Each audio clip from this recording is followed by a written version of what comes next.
temple, and the equivalent today, the church, can be a classroom of and for Jesusness. Jesus was in the temple, but he was teaching outside of the temple proper. He was in the grounds. He was in the vicinities of the temple, and he was teaching. And what he was teaching was not the main lesson being taught inside the temple, but he was teaching the very, very wisdom that comes from the Father. He was teaching Jesusness. John 8:3-5, as we continue, the Pharisees and the teachers of the law of Moses brought in a woman who had been caught in bed with a man who wasn't her husband. So here you see a very public intrusion into a very private activity of a woman and a husband of someone else, but these two people were having a relationship. So they brought this woman to Jesus. They made her stand in the middle of the crowd. Then they said, "Teacher, this woman was caught sleeping with a man who isn't her husband." So her private sin is now being made public. The law of Moses teaches us that a woman like this should be stoned to death. What do you say? So Jesus was teaching Jesusness, and the people were now invoking Moses and Mosesness. As we see that a woman, a sinner, was caught in the act, judged according to the law of Moses, condemned by stoning. So here is a showdown. Mosesness, stoning to death, or Jesusness, forgiveness and love. The mob wanted the woman dead, so the temple, and today the church, can be a venue of and for Mosesness, for judging, condemning people. Dalawang magkasalungat na ideya ito: manghusga at hindi manghusga, mangbato at magpatawad, pumatay o magbigay ng buhay. Mosesness in collision with Jesusness. No other story could so clearly define the colliding thoughts or ideas, both recorded in Scripture. So malaki yung tension. Inabutan ng mga taong gustong patayin yung babae, si Jesus na nagtuturo. At alam natin mga katuruan ni Jesus, pagpapatawad, pag-ibig sa kapwa, pagmamahal. Pero eto, obligado siyang sumagot kasi they were appealing to the law of Moses, to the traditions of Israel, daang taon, maaaring libong taon, na ito ang umiiral na kalakaran sa kanila. Pag merong nagkakasala, babatuin hanggang mamatay. And here is Jesus, sent by the Father Himself, to be the light, to be the embodiment, to be the epitome, to be the realization of the goodness and kindness of the Father's love. May stress talaga dito, may tension, dahil magkasalungat na religiosity ang mga ideyang ito. So ang lahat ay hindi humihinga. Nag-aabang sila, ano kaya ang sasabihin ni Jesus? Kasi pag sinabi niyang huwag batuhin, ibig sabihin, huwag sundin si Moses. At pag sinabi niyang huwag batuhin, huwag sundin si Moses, ibig sabihin, ibasura ang kaugalian, ibahin ang pamamalakad, ibahin ang paniniwala, ibahin ang asal. Sobrang laking tension. John 8:6-7. They asked Jesus this question because they wanted to test Him and bring some charge against Him. So you see, kasi alam nila na pag sinabi ni Jesus na huwag batuhin, pwede na ngayong si Jesus ang batuhin. Pwede nang siya ang idemanda at siya ay mapapatunayang nagkasala. Siya na ngayon ang babatuhin, siya na ngayon ang papatayin. Alam na alam nilang yun ang kakauwian ng usapan. Pag sinabi ni Jesus, huwag batuhin, therefore huwag sundin si Moses. But Jesus simply bent over and started writing on the ground with His finger. Imbes sumagot si Jesus ng salita, ang sagot niya ay gawa. Yumuko siya sa lupa, nagsulat siya sa alikabok, ginagamit ang kanyang daliri. Iniisip ng iba, dahil hindi naman sinabi ng Bible ko ano isinusulat ni Jesus, ay isinusulat niya sa lupa, sa alikabok, yung mga kasalanan ng bawat isang nandun na gustong mambato. Posible naman na yun nga. dahil sa resulta ng kanyang ginawa. They kept on asking Jesus about the woman, not about themselves, but about the woman. Alam niyo, ang isang taong may kasalanan, ang gusto pag-usapan, ibang tao, yung kasalanan ng iba, hindi yung kasalanan nila. The mob insists, because the mob already judged the woman and Jesus. And the mob wants evidence to publicly judge Jesus too. Ang hanap naman nila, hindi yung ebidensya laban doon sa babae kasi meron na sila. Naghahanap sila at gusto nilang gamitin yung babae, yung kaso ng babae, para magkaroon naman sila ng ebidensya laban kay Jesus. So they will hit two birds with one stone. They could kill two people on the same issue, the sin of the woman. Ang babaeng nahuli nila in the act of committing sexual sins could be killed. And if Jesus said, huwag batuhin, Jesus could be killed too.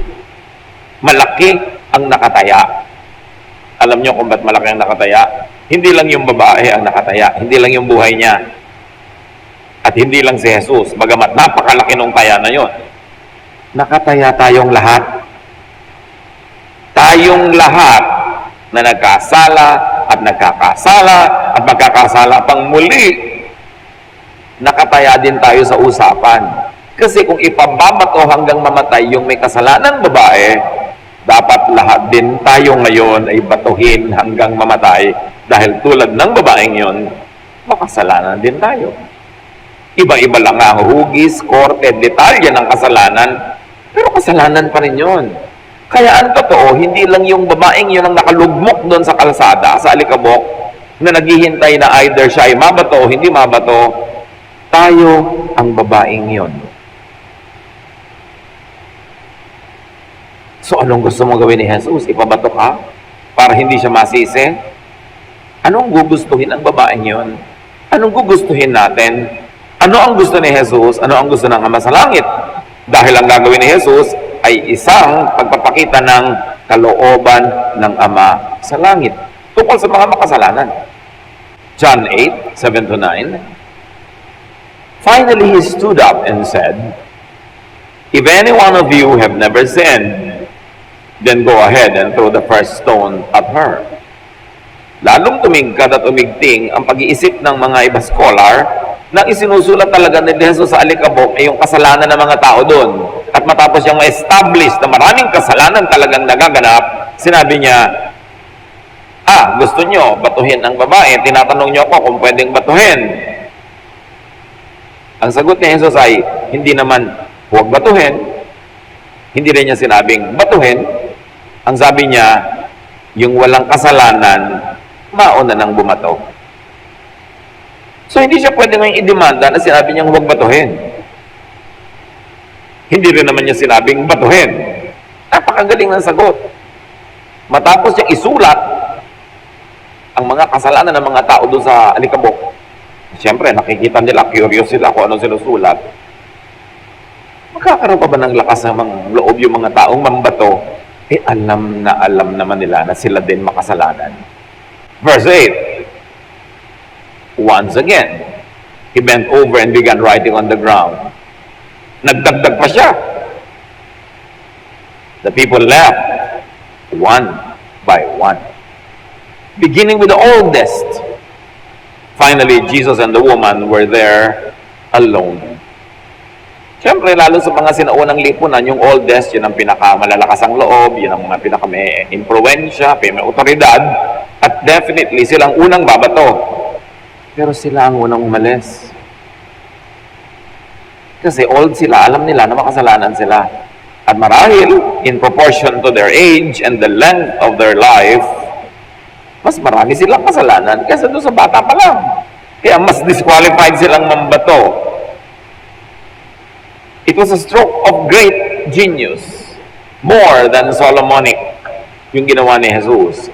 He established the sinfulness of all the judges there present, and then said, yung sinless, bumato.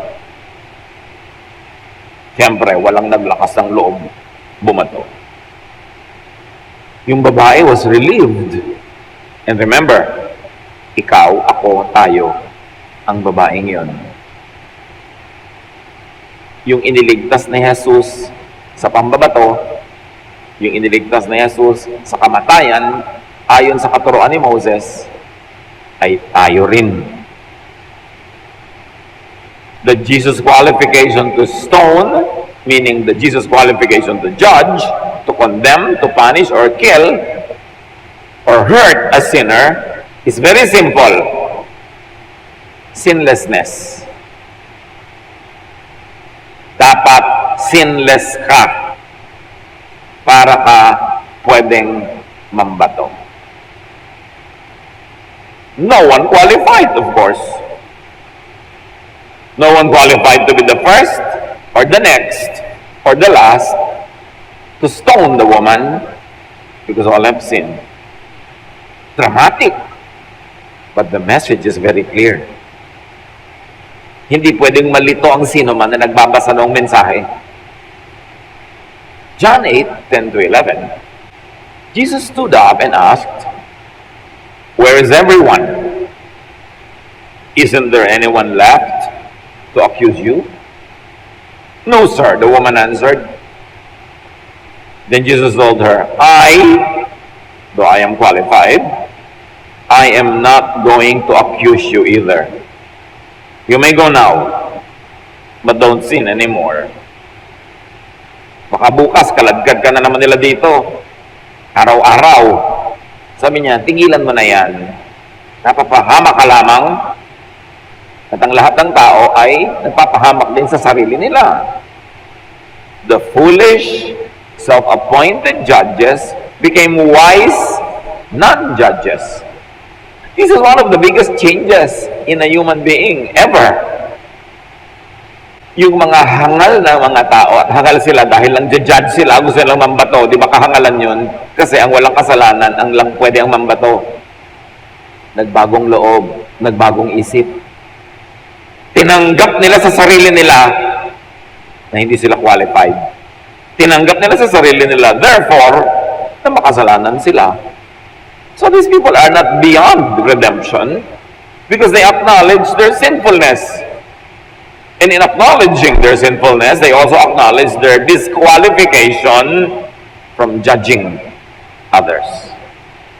Kaya yung foolish judges kanina, ngayon wise non-judges. Kaya wise. Ang wise judge, hindi nagja-judge.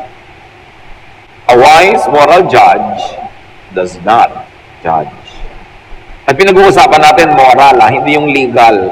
Siyempre, kung ikaw ay hukom, nasa hukuman ka ng mga gobyerno, batas, may nagnakaw, may gumawa ng crime, by the book, mag-judge ka. Hindi mo judgment yon based on the book, the law, the constitution of the land. Dapat yon may judgment. Pero yung moral, katulad ng kasalanan ng tao, nangalo niya ba siya, ganito ba siya, ganun ba siya. Pero yung halimbawa, may utang ka sa kapwa, idinimanda ka. Of course, it is wise for the judge na parusahan yung nangutang na hindi nagbayad at pilitin siya magbayad according to the law. Hindi ganun ang pinag-uusapan natin ng mga kasalanan na hindi dapat i-judge. Yung moral. Hindi financial, hindi practical. Especially personal morality. In-emphasize na dito na yung babae nasa privacy of her home. She was doing her sin privately, not publicly, but it was taken out of its very private context and taken to a very public forum. Iniba. 1 John 3:5, but you know that He, meaning Jesus, appeared so that He might take away our sins, and in Him is no sin.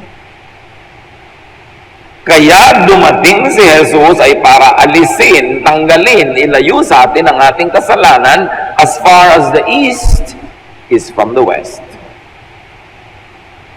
Ang misyon ni Jesus, tanggalin ang kasalanan, tanggalin ang batik, tatak ng kasalanan, tanggalin ang parusa ng kasalanan, at tinanggap niya sa kanyang sarili yung kaparusahan na yun. Jesus is the only one qualified to throw the first stone and to judge sinners. But Jesus came not to judge, but to take away sin. In fact, to justify. Dumating si Jesus upang alisin ang kaparusahan ng kasalanan, ang batik ng kasalanan, yung tatak ng kasalanan, at yung pagiging outsiders ng mga makasalanan. At hindi lang yon, binigyan pa niya ng justification ng katuwiran ng mga makasalanan. Romans 4:25, Jesus was delivered over to death for our sins and was raised to life for our justification. We are not only pardoned, we are not only excused, we are even justified because of Jesus. Na sa tingin ng langit, tayong mga makasalanan ngayon ay banal. Hindi dahil sa ating personal achievement, dahil sa achievement ni Jesus, kabanalang nagiging atin din pag tayo'y nagpapaligtas sa Kanya at naniniwala sa Kanya. Si Jesus na walang kasalanan, qualified na magparusa, manghusga, ay hindi nanguhusga, in fact, nagliligtas pa nga. Tapos yung mga taong makasalanan, dinadaig pa si Jesus. Sila pa itong mahilig manghusga at laging humihingi ng paparusahan sa mga nagkakasala. People who judge, accuse, and condemn others do not take away sin, but inflicts it on people. They do not perform the work of Jesus. Ang mga taong nang-uusig, nagdidiin, naguhusga, at humihingi ng parusa sa mga nagkakaroon ng moral sins, hindi nila ginagawa ang gawain ni Jesus. They do the work of Satan. Because the work of Jesus is to forgive, to justify, to save. The work of Satan is to accuse and condemn. Sino man na ang lagi niyang ginagawa ay mang-akusa, mang-kondena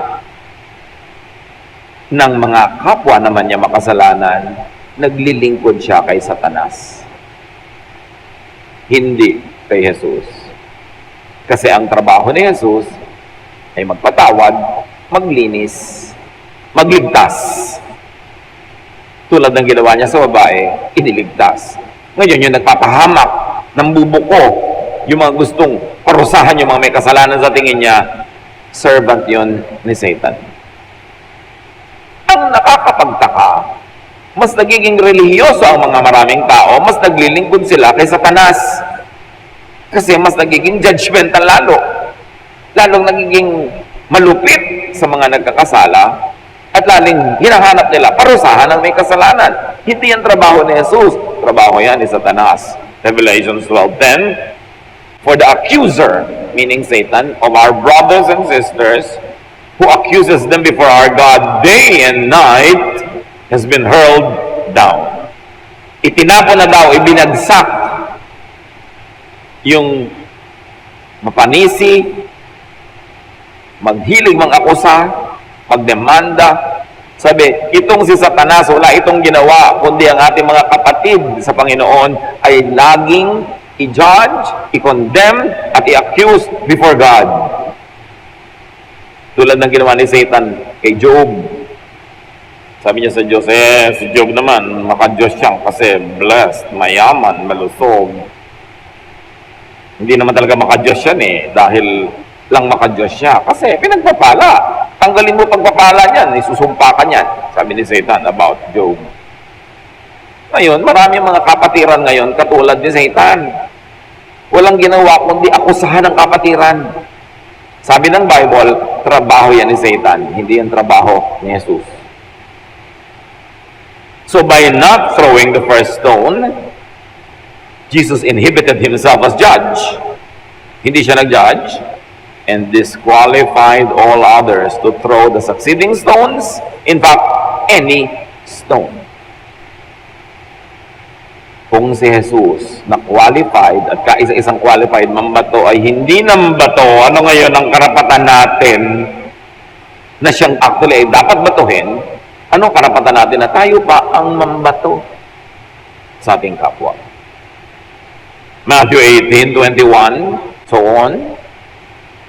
Lumapit si Pedro at nagtanong kay Jesus, Panginoon, ilang beses po bang patatawarin ng aking kapatid na nagkakasala sa akin? Hindi sa iba ha, sa akin. 7 beses po ba? Sinagot siya ni Jesus, hindi 7 beses, kundi 7 ulit na 7. Sa Israel, yung 7 is symbolic of perfection.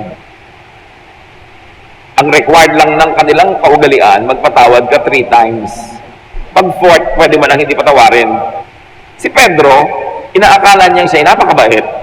Sabi niya kay Jesus, 7 beses ko po bang patatawarin ang isang tao nagkakasala sa akin personally, repeatedly? 7. Di po ba 3 lang? So, dinagdagan ko pa ng 4. Ang bait-bait ko na. Sabi ni Jesus, di lang 7. Kulang. 70 times 7. Meaning, endlessly. Gusto ko lang idiin ha, hindi ito yung utang sa pera ang pinag-uusapan ha. Yung pagkakasala laban sa iyo personally, sa puso mo, sa dibdib mo. Kasi baka gamito ng mga iba na may utang sa pera eh. No? Magpalusot. May utang sa mga sweldo, may utang sa pasweldo. Hindi ito pinag-uusapan, yung mga moral personal sins like adultery, like yung mga ganun. Tulad ng babaeng binato. At sabi ni Pedro, nagkasala sa akin. Imagine, yung babaeng nahuli sa act of adultery, hindi naman siya nagkasala sa bawat isang member ng community eh. Kung nagkasala man siya sa sarili niya, doon sa partner niya, at kung may asawa yung partner niya sa asawa nun, pero hindi sa lahat ng gustong bumato sa kanya. Wala talaga silang karapatang mambato. So si Pedro, sabi niya, 7 times, para siyang generous. Parang wow, 7, lampas-lampas sa hinihingi ng kaugalian. Pero sabi ni Jesus, hindi, kulang. 7 ulit na 7. Sapagkat ang kaharian ng langit ay katulad nito, sabi ni Jesus. Ito ang illustration ni Jesus. Ipinasya ng isang hari na hinga ng ulat ang kanyang mga alipin tungkol sa kanilang mga utang. So this is unpaid utang or it led to slavery. Pagka hindi ka nakakabayad ng utang, nagiging slave ka.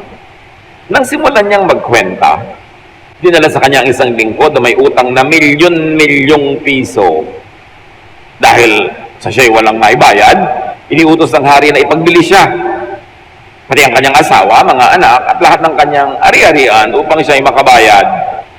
Kita niyo kung paano nadadama yung asawa at anak ng mga taong waldas, mga hindi nagbabayad ng utang o nagsusugal at nakatalo ang lahat-lahat, nawawalan sila ng bahay, nawawalan sila ng gamit, napagiging alipin sila, nabebenta sila, napapahamak because of the wrong leadership of the father or any member of the family. So magiging pambayad siya at ang kanyang pamilya. Lumuhod ang lingkod sa harapan ng hari at nagmakaawa. Bigyan po ninyo ako ng panahon at babayaran ko sa inyo ang lahat. Naawa sa kanyang hari. Kaya't pinatawad siya sa kanyang pagkakautang at pinalaya. So awa ang pinairal ng hari, representing God. Not justice, but grace, mercy, kindness. Ngunit, pagkaalis roon ay nakita niya ang isa niyang kapwa lingkod na may utang sa kanya na ilang daang piso. So, utang niya to sa hari, milyon-milyon. Pinatawan siya. Paglabas niya, nasa lubong niya ang isa niyang kapwa servant na may utang sa kanyang ilang daang piso lang. Sinakal niya ito at sabi, magbayad ka ng utang mo. Lumuhod ito at nagmakaawa sa kanya. Bigyan mo po ako ng panahon at babayaran kita. Ngunit hindi siya pumayag. Sa halip, ito'y ipinabilanggo niya hanggang sa makabayad. So itong kinaawaan ay walang awa sa kapwa. Sa kapwa may utang. Sumama ang loob ng ibang mga lingkod ng hari sa pangyayaring iyon, kaya't pumunta sila sa hari at nagsumbong. Ipinatawag ng hari ang lingkod na iyon. Napakasama mo, sabi niya. Pinatawad kita sa utang mo sapagkat nagmamakaawa ka sa akin. Naawa ako sa iyo. Hindi ba dapat ka rin sanang nahabag sa kapwa mo? So masama yung tao. Kasi tumatanggap lang siya ng pagpapatawad, siya hindi marunong magpatawad. At ang laki-laki ng ipinatawad sa kanya, yung maliit na utang ng kapwa, hindi niya ipinatawad. It is sin not to forgive people who owe you. And again, spiritual utang ang pinag-uusapan. Symbolic lang kasi yung kwento para madaling kwentahin, ginawang pera. At sa galit ng hari, siya ipinabilanggo hanggang sa mabayaran ng buo ang kanyang utang. Gayon din ang gagawin sa inyo ng aking Ama na nasa langit kung hindi nyo taos-pusong patatawarin ang inyong kapatid. Malinaw. Tumatanggap lang tayong lahat ng patawad ng Ama sa langit sa pamamagitan ni Jesus. Sino tayo para hindi magpatawad ng kapwa? Ang totoo, lahat naman tayo sa Diyos lang nagkakautang. Pihira naman ang kasalanan natin is against other people. Yung pangang hindi naman siya ang na-offend, hindi naman siya ang naatrasuhan, hindi naman sa kanya nagkasala, yung pang mahilig mag-judge. Tulad nung mga tao doon sa kwento, hindi naman sila kamag-anak ng babae o nung lalaki o nung pamilya nung lalaki, sila itong galit na galit. Ganyan ang mga taong makasalanan, laging galit. At laging judgment ang gusto na ibigay sa kapwa. At sa ganung tao, galit din ang Ama at judgment din ang Ama ang ibibigay sa kanila. Anyone who judges others invites trial and judgment upon himself. Sino mang nanguhusga sa kapwa ay inaanyayahan ng Diyos na siya man ay husgahan din. Romans 2:1, tulad ng ating binasa. Some of you accuse others of doing wrong, but there is no excuse for what you do. When you judge others, you condemn yourselves because you are guilty of doing the very same things. Perhaps not always specifically the same thing, but generically the same thing. Kasi ang kasalanan, ano man yun, ay kasalanan din. Pare-pareho lang. James 2:10, if you obey every law except one, you are still guilty of breaking them all. Sa 10 utos, sinunod mo ang siyam, hindi mo nasunod yung isa, guilty ka of breaking all the 10. In other words, kahit anong pagsisikap mo dyan, guilty ka pa rin. Kaya walang maglalakas ang loob na bumato kasi lahat guilty. Romans 3:23, for all have sinned and fall short of the glory of God. Romans 3:10, as it is written, there is no one righteous, not even one. Wala ni isang matuwid. Walang righteous, ang meron lang, self-righteous. Yung nagpo-promote ng sarili, nag-aangat ng sarili, walang malinis, meron lang naglilinis-linisan. Walang banal, meron lang nagbabanal-banalan. Walang santo, meron lang santong kabayo. Sabi nga ng kanta. At kung sino ang mas relihiyoso kung minsan, mas santong kabayo. Ang hilig mambato sa kapwa, ang hilig manghusga, dahil lang may na-memoryang 10 verses. Dahil lang hindi siya nagkakasala sa ibang larangan ng buhay, pero siyempre may kasalanan din siyang iba. At kung talagang wala na siyang kasalanan, isa na lang natira. Judgmentalism, isa sa mga pinakamalalaking kasalanan kay Jesus yan. So kasalanan pa rin. Kahit wala kang kasalanan ni isa, nang judge ka ng kapwa mo, yun na yung kasalanan mo, may kasalanan ka na rin. Walang ni isang matuwid. No one is qualified to claim sinlessness. No one is qualified to judge others and to throw the first or even the succeeding stones. In the story, the unwise judges became wise non-judges. It's a great story of transformation. Dakilang kasaysayan ng pagbabagong loob paghuhunos sa dili, pag-iisip, at pagsuri sa sarili. Buti pa sila natuto. We should learn from them. Ano yung sigaw ni Darna? Ding ang bato. Dapat tayo, ding bitawan ang bato. Hindi tayo dapat mambato. Kasi parang boomerang yan, babalik sa atin tatama. The imperfect, the sinful cannot judge others. The wise do not. The wise will not judge others. Sabi ni Jesus, Matthew 7, 1-2, don't condemn others, and God won't condemn you. God will be as hard on you as you are on others. He will treat you exactly as you treat them. Kanya huwag kang mangkondena ng iba para hindi ka ikondena ng Diyos.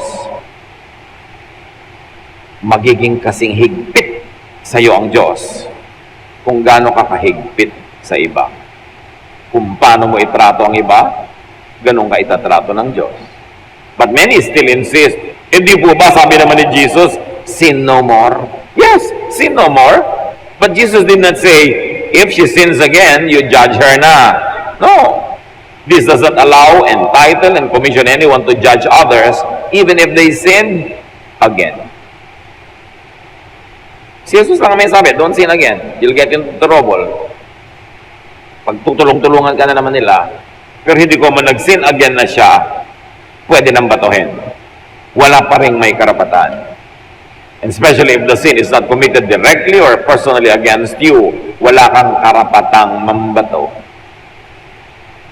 Naku, pastor, yun pong ganong babae, nakikiapid sa ganon. Sa'yo ba nakiapid? Hindi po. Asawa mo ba yung pinakaapiran? Hindi po. Therefore, wala kang kay. Hindi naman sa'yo nagkakasala, ba't ka nakikialam? Pero yung may utang po sa akin, ayaw bayaran. Ayan, may kaso, pwede. Lalo ko yung utang niya, property, physical, money, binabayaran talaga yan. Pero yung naku, masama po ugali niya, hindi siya mabait sa akin. Moral sin. Sin against the spirit, against the emotion. Ipatawarin mo na, kasi ikaw din naman, sinasaktan mo ang puso ng Diyos, pinapatawad ka, so magpatawad ka ng iba. Huwag mong gayahin yung katulong na milyon-milyon ang pinatawad sa kanya, tapos yung daan-daan piso lang, hindi niya ipinatawad sa iba. And ask, against whom could people sin? It's only against God. But if God mismo forgives, dapat we also forgive. Ask, against whom could people sin? Against specific people. If you sin against specific people, seek forgiveness from the aggrieved. Pero walang karapatan yung iba na hindi kasali sa kwento na i-judge ka kahit may kasalanan ka pa. Hindi ko man nagkasala ka para ka ng pinipit na luya, bawo ka na to everybody kahit hindi naman sila yung pinagkasalaan mo. Wala silang pake. Sasabihin mo, hoy, makasalanan ka. Hindi ako sa'yo nagkasala, wala kang pake. Then humingi ka ng tawad doon sa taong pinagkasalaan mo, humingi ka ng tawad sa Diyos. Pero yung ibang nanonood lang, wala silang pake na makialam sa'yo. Dapat alam mo rin yung right mo as a child of God. Hindi kita judge, hindi kita savior. So ba't ka nakikialam sa kwento na ito? Okay, magandang magpaalalahanan, but in love. You want to rebuke one another in love? Pero yung pinag-uusapan mo sa presence ng iba, hindi rebuke yun. Chismis ang tawag doon. Tapos yung personally, pupuntahan mo lang mag-isa, papaalalahanan mo, maganda yun. Pero hindi pinag-uusap-usapan nyo. At pagkatapos, babatuhin ninyo, huhusgahan nyo. Hindi na rebuke ang tawag doon. Judgment na. The aggrieved is taught to forgive endlessly, 70 times 7, and not to condemn or throw stones. Yung audience, yung Uzi, walang karapatang mag-condemn. Tandaan nyo yun. Tayong lahat, wala tayong karapatang mang-usig sa kasalanan ng iba. At ididiin ko, liba na lang, may utang sa'yo, pwede mo talagang singilin yun. Lalo't material thing na nasusukat, at dapat lang talagang bayaran. The ancient context of the law was primitive. Bakit ganun nung araw ipinapabato pag nagkasala? Because it was tribal dynamics. It was about community relations. Nung nagsisimula pa lang ang civilization ng Israel, tribo pa lang sila, konting pamilya. Hindi pwedeng gumulo. Hindi pwede yung ikaw ay hindi mo asawa, nakikiapid ka doon kasi paano na yung anak niya, paano yung asawa niya, magkakagulo kayo. At pag hindi na united yung community, matatalo kayo ng ibang mga tribo kasi tribal nga eh. Hindi kayo makakapag-agriculture together, hindi kayo makakapag-commerce together dahil may mga division, may mga issue, ang liit-liit ng grupo, dapat walang ganyanan. Kasi lahat affected, even the community. Kasi ikaw babae ka, nakiapid ka sa iba, nag-aaway kayo, kamag-anak kayong isa, kamag-anak ng kaibigan ko at ng asawa kayong isa, di pati kami mag-aaway, magkakagulo tayong lahat. So stakeholder kami, so responsible ka rin sa amin. But that was in tribal, primitive Israel. But from the Genesis to the New Testament, alam natin marami ding nangyaring pagbabago. Hindi naman lahat ng moralidad ng Old Testament carried over to the New Testament. Halimbawa, ng Old Testament, men could marry many women. Even the patriarchs. Si Abraham, pwede niyang anakan yung kanyang katulong. Si Jacob, pwede niyang pakasalan ng dalawang babae. Ang dami-dami nilang mga asawa. Kasi ang konti-konti pa nila noon, kailangan nila magparami. Nauubos sila sa mga gera, sa mga sakit. But the times when it was allowed was already different from the time of Jesus, when Israel was already a very established kingdom. It was a big nation with so many people, with big cosmopolitan cities.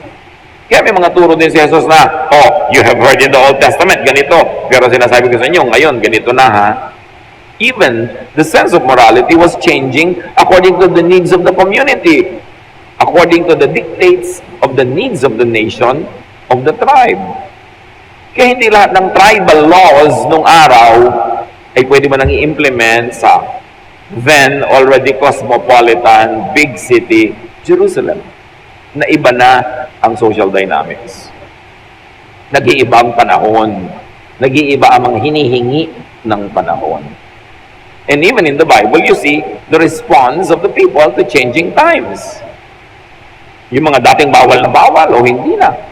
Katulad nung bawal na bawal kumain ito, bawal na bawal kumain nun, sa Christian time, hindi na. Because most of the commandments of the Old Testament were to preserve the tribe or the nation. Yung bawal kang kumain ng baboy, bawal kang kumain ng sugpo, bawal kang kumain ng ganito, pinauso kayo ng mga priest talaga para ang mga Israelites na huwag makisalamuha sa ibang lahi in Babylon. Most of these commands and these teachings were developed during the captivity in Babylon when the Israelites were together with so many other nationalities all together in the big city of Babylonia.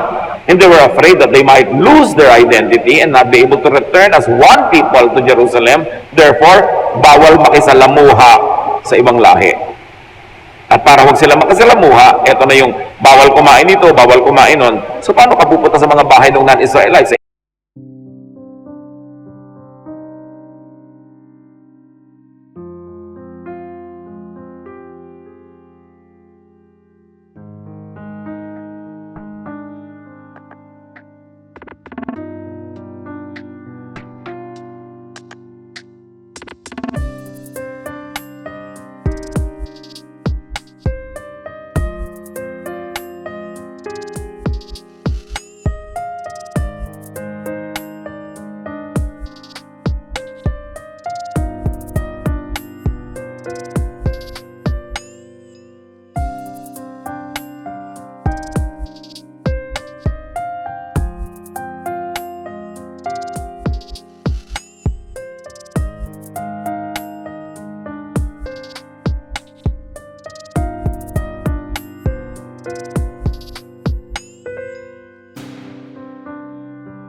Hindi ko na lang nakikisalamuha.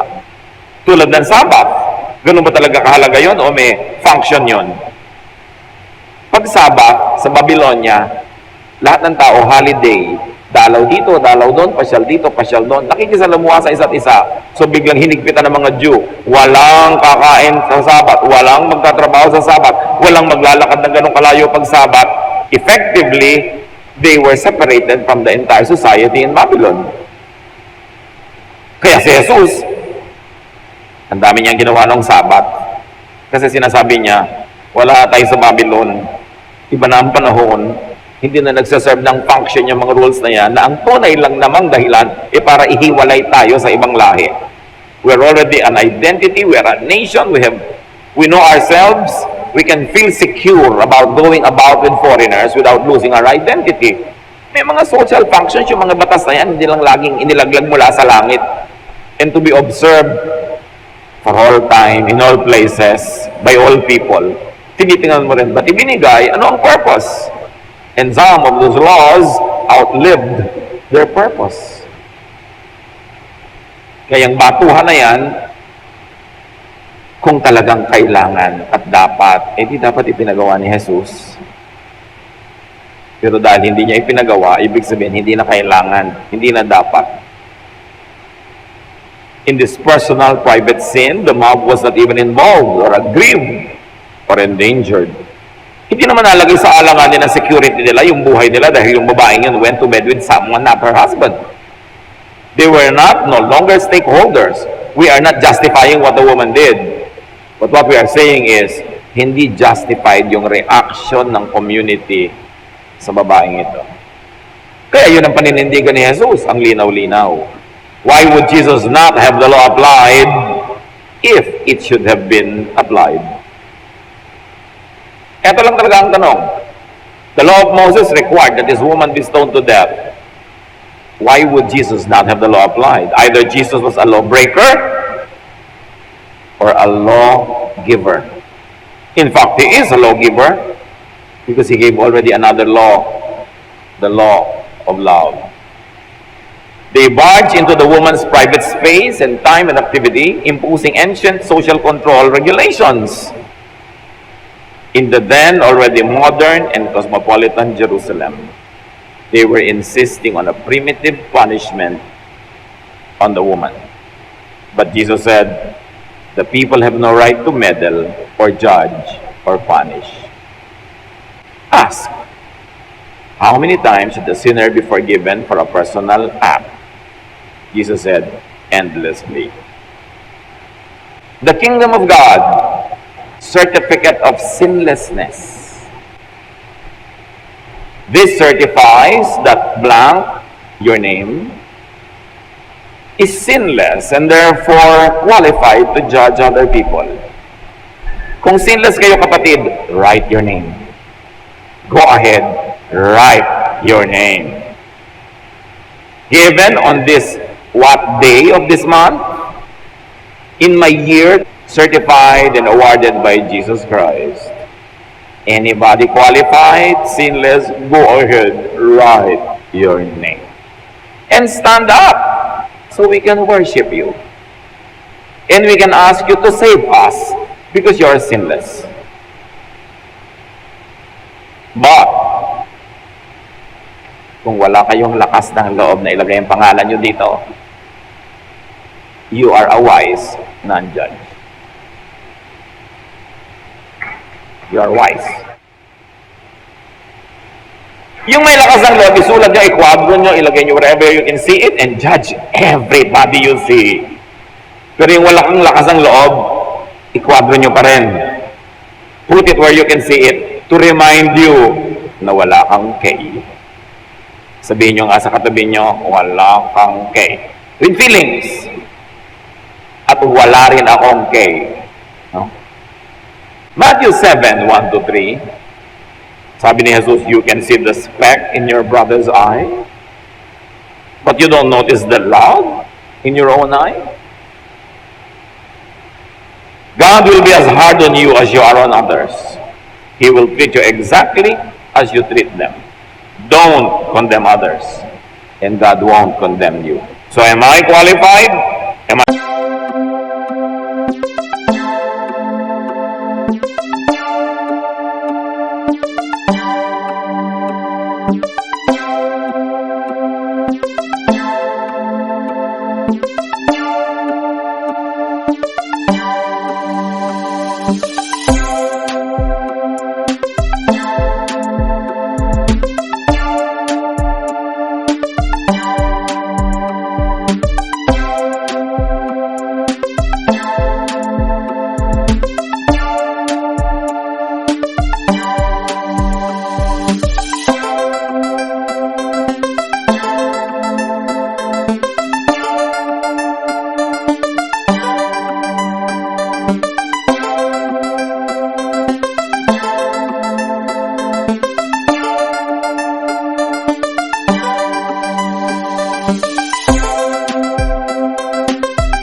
I certified to judge others?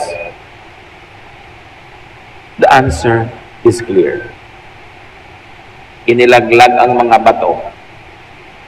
Walang may karapatan. Luke 6:37 to 38, Jesus said, don't judge others, and God won't judge you. Don't be hard on others, and God won't be hard on you. Forgive others, and God will forgive you. If you give to others, you will be given a full amount in return. It will be packed down, shaken together, and spilling over into your lap. The way you treat others is the way you will be treated. Ang tunay na pinag-uusapang siksik, liglig at umaapaw na ibibigay sa iyo ng Diyos, pag nagbigay ka, hindi pera, pagpapatawad. Pag nagpatawad ka daw sa iba, ibinigay mo yung patawad na yon, ang ibibigay din patawad sa iyo ng Diyos ay siksik, liglig, umaapaw. 1 Corinthians 10:12, so if you think that you are standing firm, be careful that you don't fall. Kung ngayon, banal ka, tama ka, okay ka, huwag kang basta-basta mag-judge ng iba. Magdahan-dahan ka kasi hindi mo alam